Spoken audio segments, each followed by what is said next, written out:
Saludos amigos de Gente Global, bienvenidos una vez más y en el día de hoy con un invitado muy especial porque usted ha disfrutado muchos eventos deportivos que él ha estado detrás, Jonathan, y que también, verá, le ha dado el chance a mucha gente de la crónica deportiva que hoy día pues brilla y es referente en la comunicación deportiva. Definitivamente tenemos con nosotros a José Pío Santana, alguien que ha estado involucrado en muchos eventos, como menciona Iván, Centro Básquet, Mundial de Fútbol, transmisiones de béisbol, en fin, de todo, y vamos a enterarnos de todo eso, además de abrirle las puertas a mucha gente que hoy traza su camino de forma muy cómoda y brillando con luz propia en los medios de comunicación. Bienvenido, don José Pío Santana, ¿cómo está usted? Muy bien, gracias, mejor ahora con ustedes.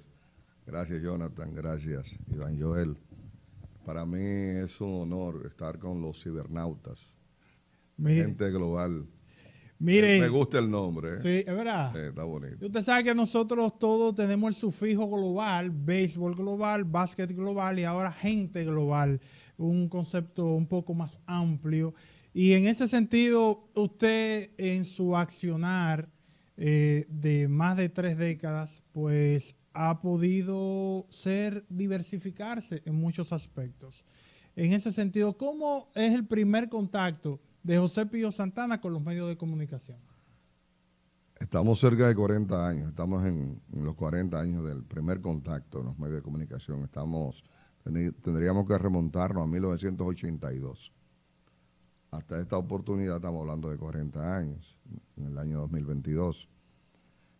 Mis primeros contactos como control de emisora, en esa época la reina del dial era la AM, prácticamente la FM estaba, vamos a decir, alejada, separada, y la AM era el fuerte.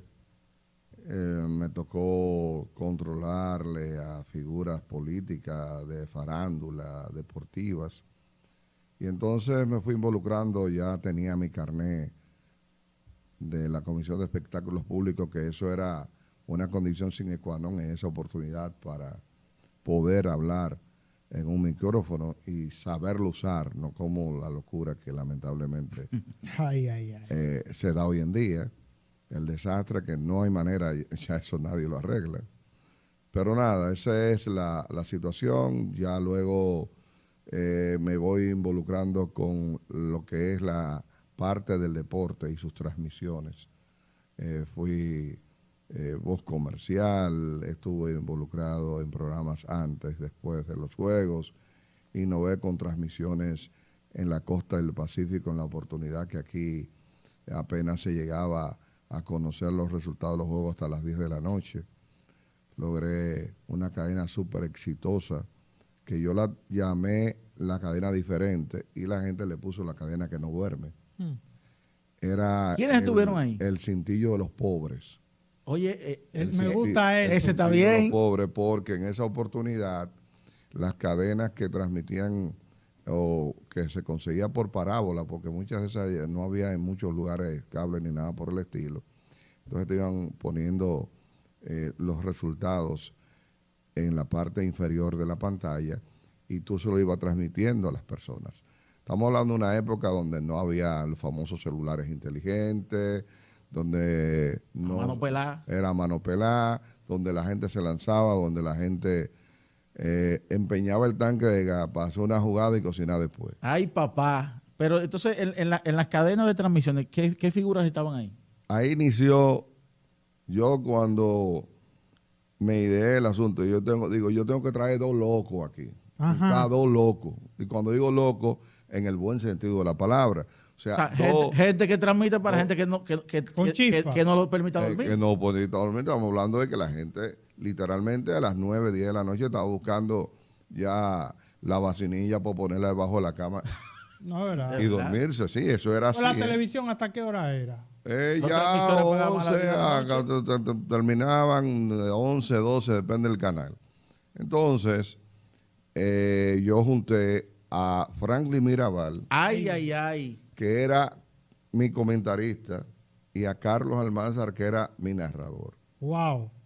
O sea, entendía que esa chispa para esa hora, con una transmisión diferente, como decía su nombre, no era el tradicional 2 bolas, 2 strikes. Por ejemplo, Carlos Almanzar te narraba un FAO que dice, hay una línea de FAO que le lleva los bigotes a Iván Joel, Bueno, que él lo repite todavía, o sea, pero ahí fue que él estrenó eso. Te puedo contar. O sea, yo no lo escuché nunca, pero yo me puedo imaginar con lo que yo he escuchado de Carlos y de Franklin ahora, cómo debía ser esa cadena. Y un Carlos Almanzar. Y había uno en la transmisión que decía, un saludo para mi novia Ramonita. Guau, mi amor.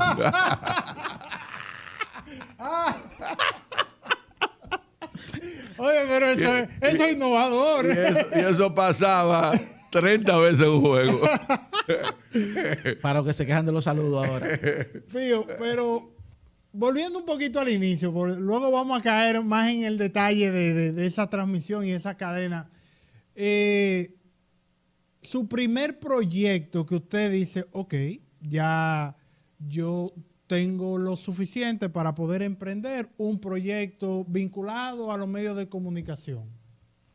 Bueno, vuelvo y te digo, analizando el béisbol fue mi primer proyecto deportivo, programa que se hacía antes del estadio, antes de cada juego en el Estadio Quisqueya. Ese programa ahora en octubre, cuando inicie la temporada de pelota, días más o días menos, estará cumpliendo 36 años que salió al aire. Increíble. Fue el primer proyecto. ¿Y existían otras? Sí, claro. Esa idea no, eso no era innovador, eso era más de lo que se había hecho. De hecho, el programa más emblemático que se hacía en esa oportunidad lo hacía el difunto Billy Berroa y Max Álvarez, frente al estadio, se llamaba. Hay una anécdota muy jocosa de frente al estadio, y es que el caballero, que era un hombre muy pensante, un hombre muy preparado, muy culto, pero el señor ese día grabó el programa. Ajá. Entonces, cielo estrellado aquí en el Estadio Quisqueya, todas las condiciones dadas para un extraordinario juego de pelota. Imagínese usted, no había el canal del tiempo, no había como tú saber si iba a llover o no iba a llover. Todo estaba en la naturaleza virgen, ¿verdad? Sí. A merced de lo que... Pero el señor tenía una super audiencia en una emisora que se llamaba de AM Radio Continental. Entonces la gente esperaba que el ya desaparecido Max Álvarez diera el background, el intro para arrancar para el estadio. Era una época donde tú te ponías en el estadio en 5 o 10 minutos. Claro. Porque no habían los tapones de ahora. Hermano, el programa fue grabado y entonces estaba cayendo aquel aguacero. Ay. Esas son de las anécdotas que se cuentan.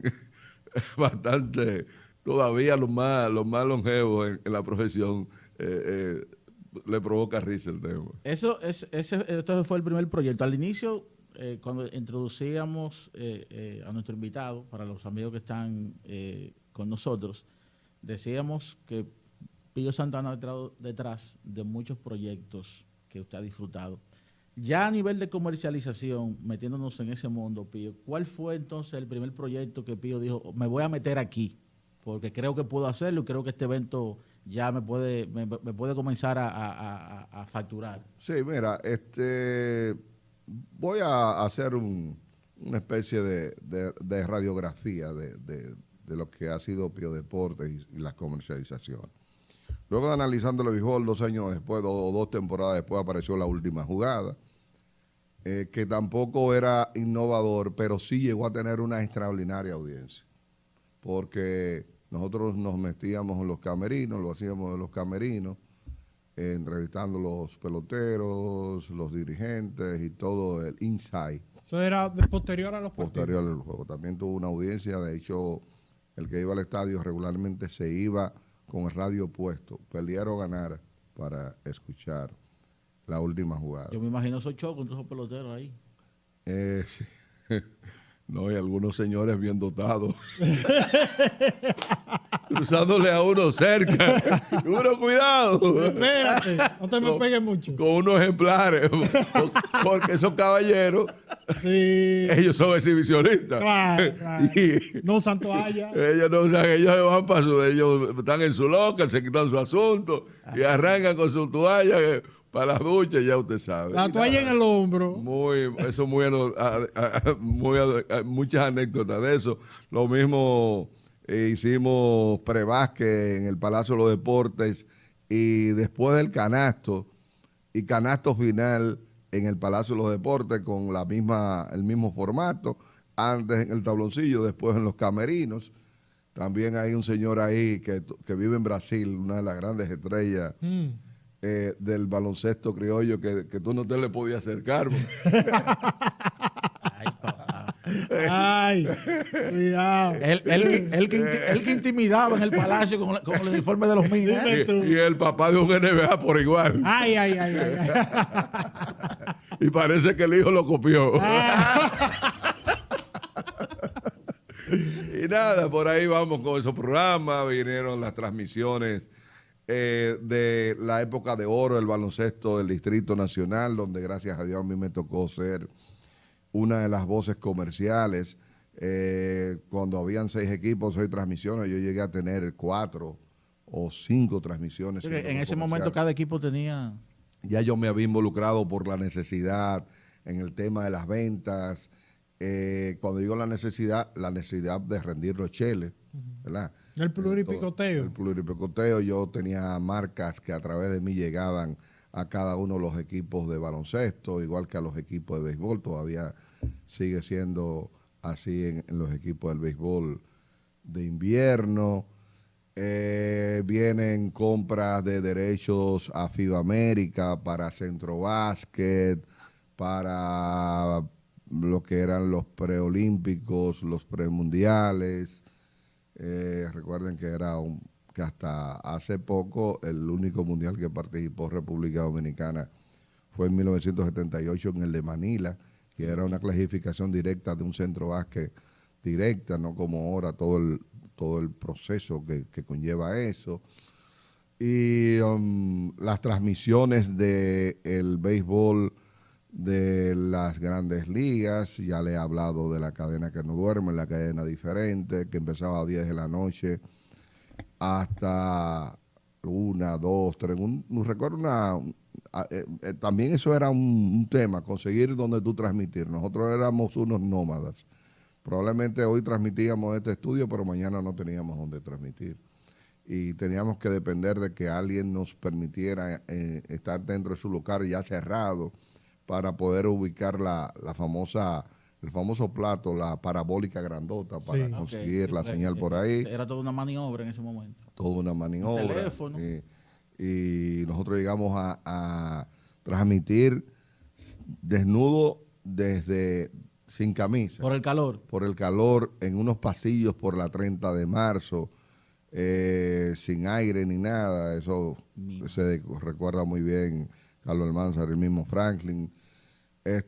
Luego, bueno, los primeros 3 en la cadena que no duerme, la cadena diferente, inició Carlos Almanzar narrando, Franklin comentando, y Santos Peralta, que es la voz comercial, ahora el Licey, se estrenó como voz comercial también con nosotros.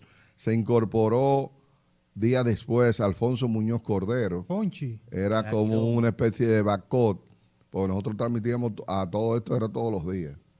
O sea, a la diferencia de que eso fue un estilo que yo impuse como innovación. Regularmente los programas eran hoy son todavía de lunes a viernes o fin de semana. Nosotros cubríamos todos los días. Ahí, poco tiempo después, llegó ya el cansancio. Los meses de julio, agosto, todos los brillos en abril, en mayo, en junio. Y se empezaba la famosa faltadera o la llegadera tarde. Entonces había un muchachito de Herrera que se ponía detrás de nosotros.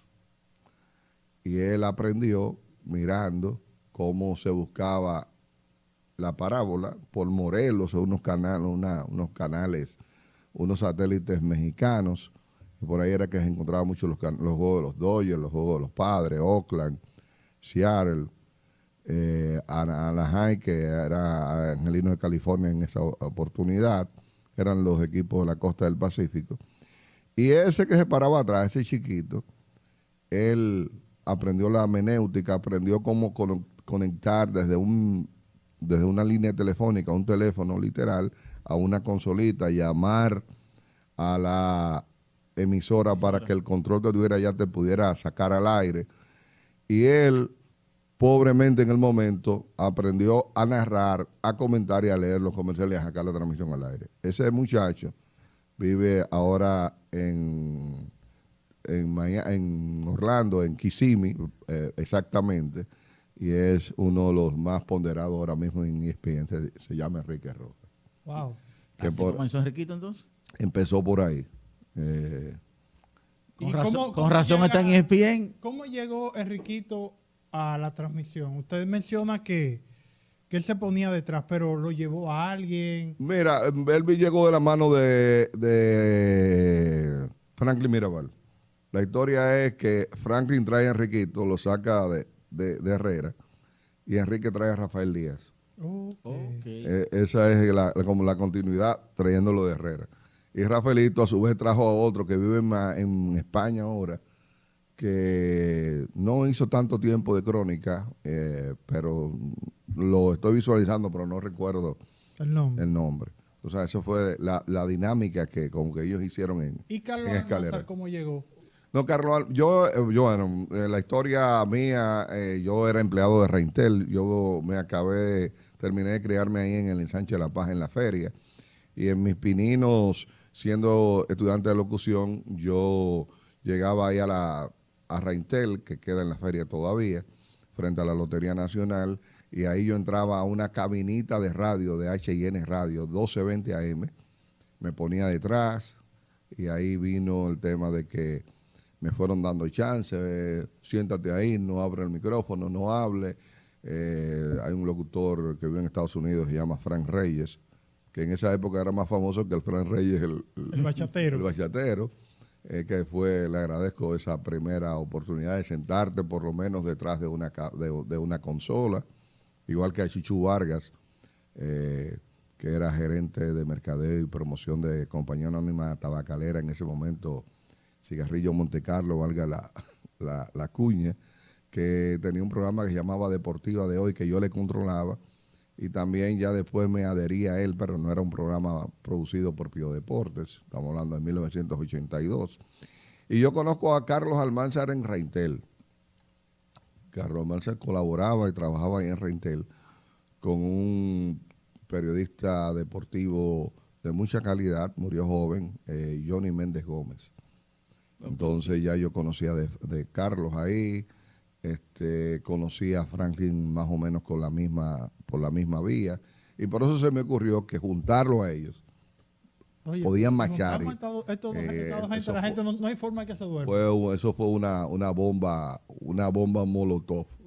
Pero yo tengo entendido que usted tuvo que ver con, y esto volviendo un poquito atrás, ahora que usted menciona lo de Reintel y eso, usted tuvo que ver con el show de la noche.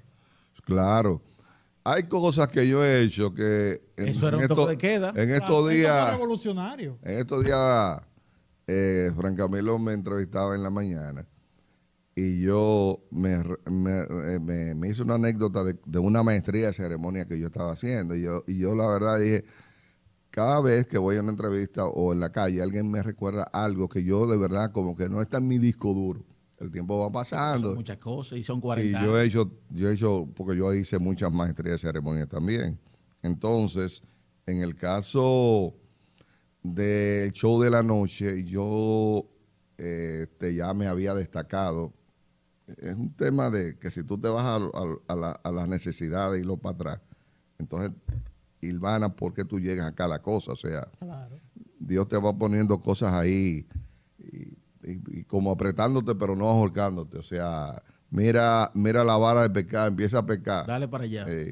No te voy a dar el pecado. Y entonces yo me introduje temprano en el mundo de las ventas, entendí, aprendí que si yo sabía o podía vender para otro, yo podía vender para mí. Yo inicié vendiendo a pie, publicidad, luego en una pasolita, los más contemporáneos míos las recuerdan muy bien. Y entonces ya se había regado la fama que Pío vendía, o que Pío sabía vender. Yo nunca he hecho ningún curso de venta, ni nunca he leído un párrafo de venta, ni nunca he escuchado una conferencia de venta. O sea, así se dieron las cosas. Pero tiene más de 30 años vendiendo. Exacto. Bueno, pues, mucho más. Y hasta que me llaman para ser gerente de venta del show de la noche. ¿Quién me llamó? La verdad que no recuerdo. Ahí hice una muy bonita amistad con J. Eduardo Martínez, que en paz descanse, y Jochi Santos. Jochi todavía me trata con mucha deferencia. Compartimos momentos muy bonitos. Y así me involucré también en ese programa que, como ustedes dicen, fue innovador. Fue un programa que regularmente la televisión activa llegaba hasta las 10, 10 y media de la noche. Y estos dos jóvenes en la época se inventaron una producción para llegar hasta las 12 de la noche y con muchos chistes, a veces un poquito doble sentido y mantener ya las sociedades iban despertando y ya las sociedades provocaba tener una dinámica. Era difícil conseguir los derechos de un evento en sus inicios. Mira, siempre ha sido difícil o no. Lo que en esta, como todo en la vida, lo que en esta época están súper encarecidos. Porque hay más gentes apostando lo mismo y eso encarece el producto. O sea, es un tema de oferta y de demanda, es un principio económico. En esa oportunidad, los precios eran diferentes, menos gente se preocupaba por eso. Yo creo que ahora es más difícil que antes. Por la competencia. ¿Cuál fue ese primer evento que usted dijo, me voy a tirar aquí y voy a tratar de conseguir esos derechos? ¿Un centro básquet? Un centro básquet. Centro básquet, sí. Un centro básquet que yo recuerdo. Que en aquel entonces era un formato de una semana. Sí, sí, era. Ahora la cosa también ha cambiado en ese sentido. Un centro básquet, sí, fue más. Estaba muy, aunque he estado ahí también con el béisbol, pero estaba muy, muy involucrado con traerle esa señal o esa información a la gente de su selección. Regularmente las primeras fueron incluso de radio, no de televisión. Pero estábamos hablando de que, como le digo, ya con la magia del aparatico ese, como dice la gente, sí, ya ahí está todo. Usted tiene el mundo a su alcance. Estamos hablando que fácilmente su selección jugaba hoy y tal vez mañana usted se enteraba. O a las horas. Y la gente estaba ávida. Estamos hablando de que un juego normal en la época, había una fiebre tan grande en los baloncestos, que un juego normal de un miércoles en el Palacio de los Deportes usted encontraba fácilmente 8 o 10 mil personas. Una doble cartelera de un viernes o un domingo, si usted no llegaba 2 horas antes al Palacio de los Deportes, usted no iba a entrar.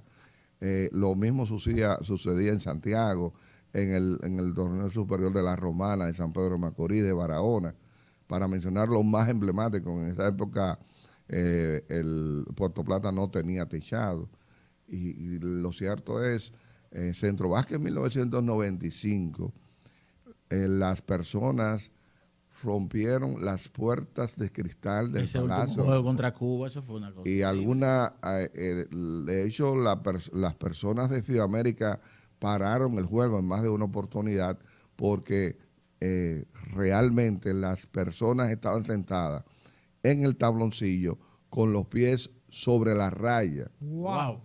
Y ya en el pasillo donde se venden las pizzas y se venden los aibes en el Palacio de los Deportes, en ese pasillo redondel, las personas estaban ahí. Y como se enteraba el que estaba detrás del que estaba detrás del que estaba detrás, era que el que estaba un ching adelante le decía, fallamos, metimos. Una locura. Wow. O sea, una locura. O sea, no sé cuántas imágenes de eso aparezca por ahí, pero yo que he estado incluso en eventos políticos, religiosos y de graduaciones dentro del Palacio de los Deportes, nunca he visto algo tan abarrotado. Usted, que en ese centro básquet, usted estaba en la transmisión, le tocó comercializar. Yo era parte de la voz, yo era la voz comercial oficial, comercialicé también. En esa oportunidad los derechos de esa comercialización lo tenía una empresa del empresario Chichi Selman, con Omar Hasbun, que era el gerente. Ahí estábamos en el equipo de venta Odalí Santiago, mi compadre, que en paz descanse, Leo López, un servidor. Y en las transmisiones como tal, yo era la voz comercial, estaba Franchi Prax, estaba Leo López, estaba Osvaldo Rodríguez Uncar, y ¿quién más? No recuerdo qué más se me pueda estar quedando. Vamos a decir entonces que una segunda etapa de Pío pudiera ser ya el bloque. ¿Cuándo la gente comienza de manera habitual a recibir la programación del bloque Pío Deportes? Bueno, cuando el éxito tan grande de la cadena que no duerme, de 10 a 12 a 1 de la mañana, a veces a las 2 de la mañana, iba a ser una anécdota ahorita rápido, que un día yo iba hacia mi casa tipo cerca de las 3 de la mañana, luego de un partido, nunca se me olvida, Oakland y los Tigres de Detroit. El juego terminó 17 carreras por 12, una locura. Y cuando yo voy para mi casa, en esa oportunidad yo vivía por los kilómetros, por el malecón, yo iba pensando en una guaguita platanera que era lo que yo tenía en ese momento. Digo, esto no, a esta hora, esto no lo está oyendo nadie. Llego, duermo 3 o 4 horas, 5 horas, momento de despertarse para llevar muchachos al colegio y el corre. 3 o 4 horas, no dormí más. Al otro día, de que llego los muchachos al colegio, inmediatamente me involucraba. La venta era, no había correo electrónico ni nada, eso era buenos días, yo soy fulano de tal, vine a traer a ver si le interesa tal cosa. Eso era puerta a puerta, como hacen los testigos de Jehová. Y yo, las 5 primeras oficinas que visité, hubo por lo menos una persona que me dijo, nunca se me olvida José Ginebra, me dijo, pero ustedes sí son bárbaros, ustedes no dejan dormir a uno. Se tiró su juego. ¿No me entiendes? O sea, es una locura. Entonces ya, ¿cómo viene el tema del bloque? Ya yo digo, bueno, pero que de ahí también ya salieron figuras. Déjame coger coger y empalmar y coger un horario de 7 de la noche. O sea, hacer también los Juegos del Este, los famosos juegos normales, tradicionales. Y es cuando yo empalmo 7 de la noche hasta 1 de la mañana y 2 de la mañana. Ahí incorporo incluso ya figuras hechas en los Juegos para el Este. Tomás Troncoso estuvo, Miki Mena estuvo, Orlando Cote estuvo, Osvaldo Rodríguez Zucar estuvo, José Antonio Polifol estuvo, era un bisoño, cuando digo José Antonio Mena, ¿verdad? Sí. Se me pueden estar quedando nombres. Gelo Twenty estuvo.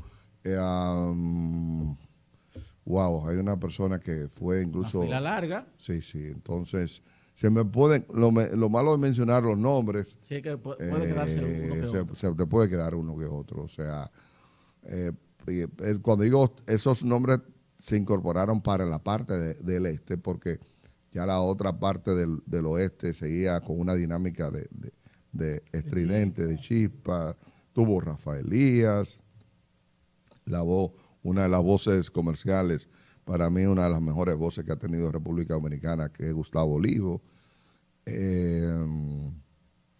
se me pueden quedar muchos nombres, tú sabes. Ya ahí viene ya viene el bloque, entonces llega un momento, a todo esto tú tenías que comprar los derechos. En el caso mío siempre los compré, nunca me los regalaron. Hubo otros que tuvieron la suerte de encontrar colchones y yo no encontré nunca ese colchón, hasta que llegó un momento que ya tú dices, bueno, pero no sé por qué se dio el cambio, ¿no? Bueno, pero ya se dejó de transmitir y nosotros seguimos con las horas haciendo deporte corrido. Y paradójicamente se vendía tan bien como la transmisión misma, con la buena noticia de que ya no había que, por el bloque tú no tenías que comprar los derechos. Y así la historia. ¿Y dónde comenzó? ¿En qué emisora? La primera fue H&N Radio. Después H&N Radio 1220 AM, Metro, luego nos vamos a Metro 11. Metro es del grupo Medrano, todavía esa emisora 11 y pico, no recuerdo. Nosotros tuvimos Radio Continental, nosotros tuvimos Radio Clarín, tuvimos en HIZ, tuvimos, porque tú ibas rodando HIZ, HIJB, que fue una de mis casas, de mi alma mater en mi época también como locutor musical y control de programas. ¿Y cómo se da entonces? Porque usted es dueño de RPQ. Bueno, RPQ, bueno, ¿Cómo llega a ese movimiento, que un movimiento estratégico, pero un movimiento también arriesgado en términos económicos, sí, me imagino, porque ya, está adquiriendo una emisora? Ya ahí se presenta la oportunidad de comprar una emisora que no estaba en el aire. El reto era mayor. O sea, que lo único que tenía era un papel, una matrícula o una licencia que decía que esto que podía operar. Entonces, a todo esto hay que buscar terreno para montar una antena fuera de la ciudad, hay que tener una cabina, etcétera. Entonces eso sucedió el año 2000, estamos hablando de 22 años. En el 2000, en 1999 se empieza la oportunidad. ¿Cuánto pide el propietario por la licencia, por los derechos, para venderla? Ok, se hace el lío. Ya yo tenía en esa oportunidad una jipeta, la vendo, una Prado, recuerdo de la época. Tenía un par de pesos en el banco, lo busco, cojo otro dinero prestado y mezclo. Luego en el área que yo estaba, en Plaza Lincoln, en la Lincoln, frente al Supermercado Nacional, sí. Ahí en un espacio pequeño preparo una cabinita. Héctor José Torres, La Fuerza, mi compadre, me ayudó, siempre estaré altamente agradecido con todo lo que me asesoró. Vamos a comprar esto, vamos a comprar aquello, hay que comprar un transmisor, hay que comprar, por suerte en ese momento, todo lo que eran los componentes electrónicos para emisoras y televisoras estaban exonerados. O sea, eso nos ahorró unos pesos en el momento. Luego en el gobierno de Hipólito Mejía le pusieron impuesto a eso, que entiendo que nunca debieron ponerle impuestos, pero anyway, eso es otra historia. Igual que como que debería haber una gran exención y una gran facilidad, ya digo yo esto al margen, para los equipos de seguridad, cámaras de seguridad y cosas por el estilo, para que en el sitio más humilde aparezca por lo menos una facilidad, pero nada, ya eso es otra cosa. Entonces, año 2000, ya yo mirando esa fecha, Pío, me llegan entonces figuras no hechas que se hacen en el bloque. Bueno, por ejemplo, ¿cómo llega Orlandito? Llega Orlando. Yo siempre he tenido el famoso, como dicen, como las famosas ligas menores. El que llega, si Jonathan quiere entrar, entra como colaborador, sin salario, hace una especie de pasantía y ahí tú vas filtrando el sedazo. Y entre ese filtro está Orlandito, igual que José Luis Mendoza, que así iniciaron en ambos casos. Y decir los nombres es el tema de que se te van a olvidar. Sí. Se te van a olvidar. Este muchacho que ahora es Luna, el que está con Alex Luna, que está con el Licey, Manuel Acevedo, mira, Carlos Núñez, Tomás Julián Cabrera, Edwin Cohen. Edwin es un portento de la comunicación, Muchos no lo recuerdan porque Está en Puerto Rico. ahora vive en Texas. Bueno, en Texas vive. Muy creativo en el caso de Edwin. Y ya llegué a RPQ, ya tú vives en casa alquilada muchos años, pero hiciste el lío para meterte en una asociación de ahorros y préstamos y meterte en algo tuyo. Claro. ¿Tú me entiendes? Ya ahí te quitas lo que pagabas mensualmente de renta, lo pagas ya en préstamo, pero estás pagando lo tuyo. Y ya RPQ arranca con tremendo éxito. Ya yo en RPQ puedo hacer y vender espacios, arrendar espacios. Ya ahí yo puedo hacer y deshacer, ya yo puedo estar no de 10, de 7 de la noche, yo puedo estar de las 6 de la tarde. El bloque llegó una época que era que empezaba a las 5 de la tarde y eran las 2 de la mañana y teníamos deporte. Wow. Sí, porque ¿qué hacíamos? Bueno, ya analizando el béisbol, tú lo metías en vez de media hora, 45 minutos, tú lo agarrabas y lo metías hasta de 1 hora. Estaba la última jugada, tú volvías al estadio, venías del estadio, iba al Palacio de los Deportes. Cuando digo iba y venía a nivel de las transmisiones, Claro. o sea.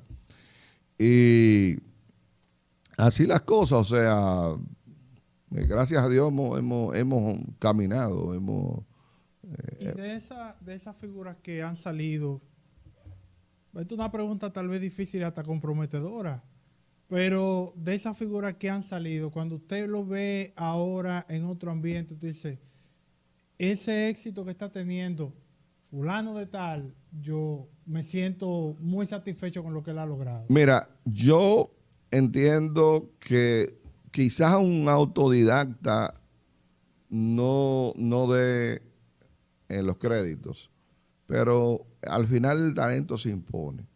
El talento se impone sin Pío Santana o con Pío Santana. O sea, si no le hubiese tocado, por ejemplo, cuando tú dices Jansen Pujol, que pasó por Pío Deportes, una figura. O sea, es una persona que tiene ya una bien ganada reputación en el mercado deportivo nacional y parte internacional. Claro. Ya yo le hace mucho rato a Enrique Rojas, que a pesar de que cuando inició conmigo tenía muchas deficiencias, yo siempre dije, mira, ese muchachito va a ir lejos. Lo pensaba, va a ir lejos, lejos, lejos. Porque lo mejor del ser humano es cuando siempre está dispuesto. Yo no creo en el empleado que a las 12 del día tiene una cuchara en la mano. Ni creo en el empleado que a las 5 o 6 de la tarde tiene su cartera y recogió su escritorio para irse. Yo no creo en eso. Ese simplemente será eso en la vida, un empleado, y será para mí un fracasado. El que siempre dice dónde hay que agarrar para cargar. El que siempre está dispuesto. ¿Me entiendes? Y yo creo en eso. Por eso Enrique Rojas ha llegado donde ha llegado. Porque siempre, ya le hice la anécdota de cómo él se paraba detrás a mirar cómo se conectaba. Y con deficiencias en su momento, hacía todo. En lo que el hacha iba y venía, y aparecían los otros, y su constancia. Nosotros hacíamos un programa en una época que aquí no había gasolina, que no había luz, que no había la famosa guerra del Golfo. ¿O sí? ¿Había que hacer fila? Una locura. Ustedes no se imaginan lo que era aquello. Lo que está viendo Haití ahora, pero claro, no había el tema, nivel de violencia. no había la violencia, pero la escasez. Miren, hermano, nosotros hacíamos un programa en la última jugada en el Palco de prensa. palco de prensa. Literalmente, la escasez de energía era tan grande que cuando el gobierno apoyó para que se jugara pelota, pero la orden era que desde que se acabara el juego, había que apagar las luces. Y el fly en el aire, y no bien caía en el guante, se apagaban las luces. No había tanta ñoñería con los peloteros, que si los clujados, que si Grandes Ligas, que si la luz. Bueno, y eso es otra cosa. Bueno, cada quien se arropaba hasta donde su sábana no lo alcance. Nosotros hacíamos ese programa. estamos hablando de 11 de la noche, 12 de la noche, y yo mandaba, Américo Celado pasó por nosotros. Voy a hacer una anécdota de la única vez que se ha hecho un cambio de 2 cronistas deportivos. ¿Un cambio? Un cambio, yo te voy a hacer. Bueno, yo mandaba a Enrique Rojas con una grabadora y Enrique Rojas iba al Clubhouse, no sabía inglés y te traía entrevistas en inglés y en español. Oye, pero yo no sé si a ustedes le ha tocado subir y bajar las escaleras del 7º cielo del Estadio Quisqueya. Yo no sé si a usted le ha tocado, pero a un atleta de alto rendimiento, de esos que hacen 10,000 diabluras, se sofocan subiendo, bajando. Sí, pero los escalones son como más altos, es difícil. Eso son como 15 O sea, pisos. Esos son como 15 pisos de hoy en día. Yo lo comparo como cuando la escalera eléctrica de los centros comerciales está dañada, que los escalones son más difíciles. Sí, sí. Bueno, el cambio de un periodista con otro, hay en una de esas producciones, tengo un vínculo de sociedad con Osvaldo Rodríguez Uncar. Ese vínculo al tiempo se separó, pero nosotros teníamos adherido en la producción a Enrique Rojas y a Américo Celado. Sí. Se divide el tema, la relación comercial. Osvaldo arranca por su lado y yo arranco por mi lado. Pero ¿con quién tú te quedas? ¿Con uno o con el otro? Américo estaba más avanzado, diríamos, más desarrollado. Y Osvaldo, de Tigre, se lleva, en el tema que yo me quedo en principio con Américo, y Osvaldo se queda con Enriquito. Pero Enriquito todavía no es el Enrique de hoy en día, ni cerca, ¿verdad? A los otros días me dice Osvaldo, Pío, es más, yo quiero mejor tener a Américo y yo te voy a mandar a Enrique. digo no hay problema. Y así es la primera y única vez que se recuerda en los anales de la historia de la crónica deportiva nacional que ha habido un cambio de cronista deportivo. Pío, el Mundial 2010, en términos comerciales, es el mejor negocio que usted ha hecho. 2014. El 2014 más que el 2010. Pero fue muy bueno en el 2010. Sí. El 2014 fue muy bueno. Y esperamos si usted lo compara con cualquier otro movimiento comercial que usted haya hecho a corto plazo, algo de temporada como lo es un evento deportivo así, es el más exitoso, los mundiales. Los mundiales. ¿Y qué pasó en el 18? Bueno, ¿encarecieron mucho los...? Yo te hablaba ahorita de oferta y de demanda. Y en esa oportunidad le tocó a otro grupo de comunicación. Y así, hasta que ahora, en el 2022, nosotros tenemos la transmisión para Qatar a través de CDN Radio desde el día 20 de noviembre. Pío, hablando con gente que ha salido del bloque, que uno se junta por razones de trabajo en algún tipo de evento o equipo, lo que sea, hay cronistas deportivos que de algún modo sufrieron algún tipo de rechazo cuando se adentraron a la crónica fuera del bloque, por un tema de que el bloque que se hablaba de resultados, de apuestas, en una época ahora donde ya incluso hay equipos de baloncesto y grandes equipos que tienen hasta un patrocinio de una casa de apuestas. En esa época era más difícil. ¿Sintió Pío en algún momento ese rechazo? Bueno, yo no sé si algún integrante que luego pasó a otra demarcación de comunicación lo sufrió. En el caso de nosotros siempre fuimos bien aceptados, porque si bien el fuerte de nosotros para algunas de las producciones eran los resultados y los pronósticos, también abarcábamos otras dimensiones del deporte. O sea que realmente todo lo contrario. Por ejemplo, Orlandito Méndez trabajaba, yo cancelo a Orlando Méndez. ¿Cómo? Y a Orlando hace esa historia y él dice que me agradece esa cancelación. Yo soy de lo que mi historia como empresario del deporte, con todo el que ha pasado por mi lado, a mí me cuesta cancelar a una gente. Entre empleados, desde mensajero, secretaria yo creo que yo no llego en toda la historia, en casi 40 años, a haber cancelado a 15 gente. Cuando mucho, y no creo estar cerca de ese número. Sin embargo, a Orlando siempre me venía con un cuento. Él tenía que estar en el estadio a las 5:30, 6 de la tarde. Que yo vivo en los Guaricanos, que la hago. Digo, ¿a qué hora tú sales? No, yo salgo a las 4:30. Digo, si tú sales a las 4:30, sales a las 3:30 y verás que vas a llegar a tiempo. Bueno, el otro día llegaba más o menos ahí, hasta al tercer día que volvía a la misma historia. Lo mareaba por los días. Se repetía. Él todavía no estaba definido, porque le gustaba la crónica, pero él era vocero. Yo no sé Sí, claro. Un video. Orlando fue aspirante de vocero. Entonces, ya me harté, cancelado. Bueno, el hombre se quedó en el aire, ¿verdad? Hasta que engrampó en CDN, y yo qué. Pero él entendió ese mensaje que yo le mandé. Es que los medios de comunicación son exactos, y más, por lo menos este tipo de plataforma te permite grabar 1 hora después, media hora después, pero los medios tradicionales en vivo son exactos. Y usted, cuando abraza ese tipo de profesión, sabe que usted no tiene sábado, que usted no tiene domingo, que el día de Fiona usted tenía que estar cumpliendo. No importaba lo que usted comunicara. Es así. Si usted no tiene disciplina. Entonces, Orlando, que me tiene un gran afecto. Bueno, José Luis Montilla también es del grupo. Es que uno se le van ocurriendo nombres. Es que por la mano suya pasa mucha gente. Van y vienen.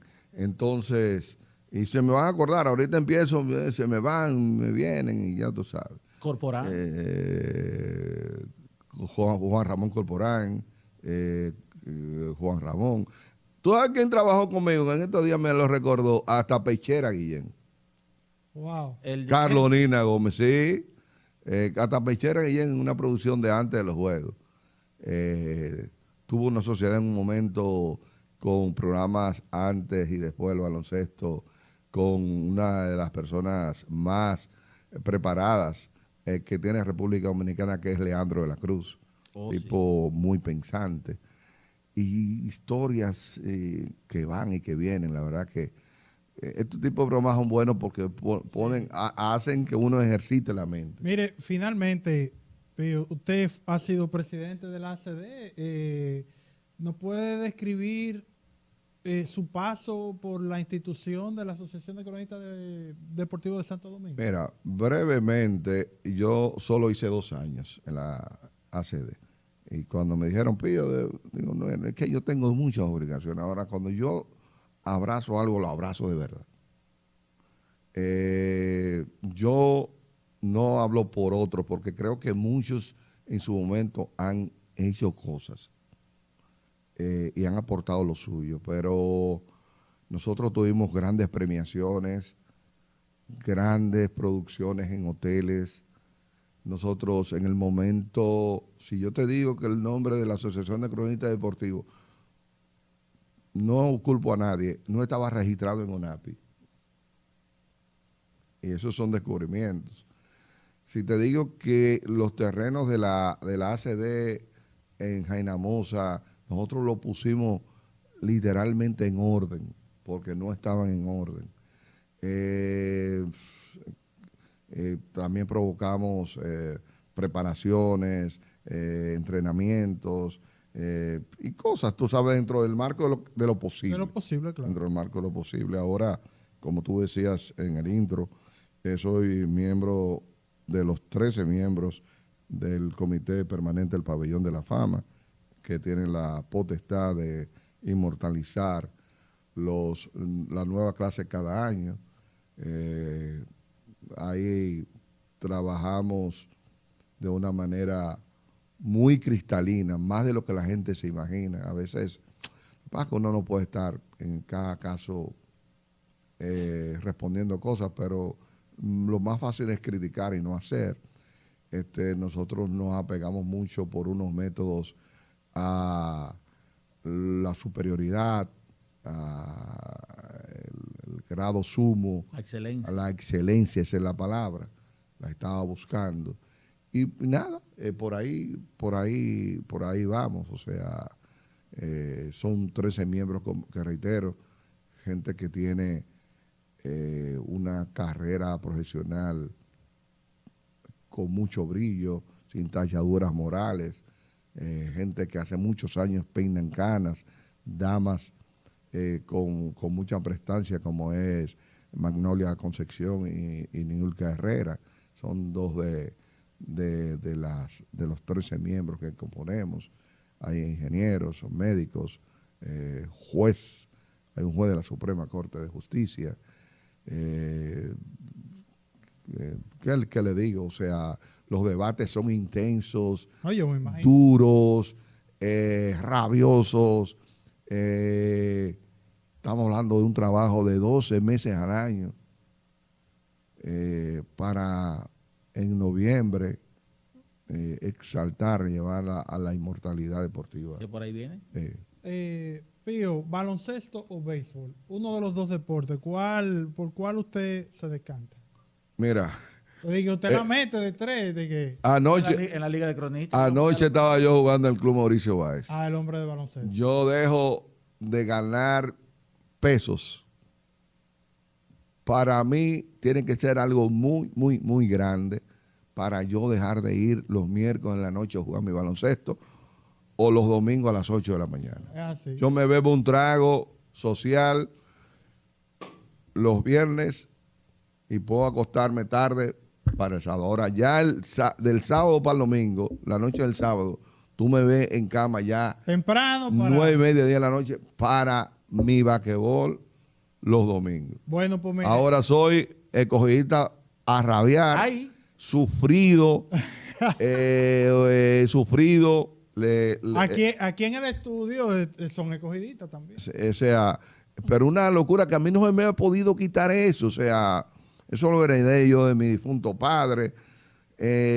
Tú no te imaginas cómo yo abrazo el tema de la pasión por mi equipo en la pelota dominicana, a pesar de que tengo 30 años involucrado con todos los equipos. Claro. O sea, varias de las marcas que se anuncian en radio, televisión, vallas, son justamente agenciadas por Pío Deportes. Mire, entonces, como parte de la entrevista, para que nos firme ese balón, y eso va a ser parte de nuestro set, ahí es el sello de que usted estuvo por acá, José Pío Santana. Para mí es un privilegio, de verdad, de que Iván me llamó ayer. Yo siempre uno tiene cosas, bueno, no se nota mucho, pero ahí está. Deja ponerle Pío Santana para que entonces, por lo menos en el tiempo, yo creo que el creyón va a haber que renovarlo. Sí, pero Por lo menos ahí queda de en el verdad tiempo. que esta entrega de gente global, sin desperdicio, porque hay muchas anécdotas de alguien que tiene, como nos ha contado, tanto tiempo involucrado con el mundo del deporte en la República Dominicana, a través de los medios de comunicación, también a través de la Asociación de Cronistas Deportivos, con el Pabellón de la Fama, en fin, en todo lo que yo diría que tocando prácticamente todas las bases, don José Pío Santana. Así que le agradecemos el hecho de que usted haya aceptado nuestra pero invitación. una pregunta, ¿la mete todavía? Las tiro y algunas caen. Algunas caen y la verdad que es excitante. Sí. Es excitante. Eso sí lo creo, de verdad. Pero yo como que canalizo el S4, el S5 cuando estoy jugando mi basquetbol. Pío, Eso es muchísimas así. gracias. Señores, a la orden siempre. Bien. Y mucho éxito, de verdad. Yo sé que ustedes son dos fajadores. Nuestros amigos de Gente Global, yo sé que van a disfrutar esta entrevista como lo hemos hecho nosotros, así que nos vemos en el próximo capítulo.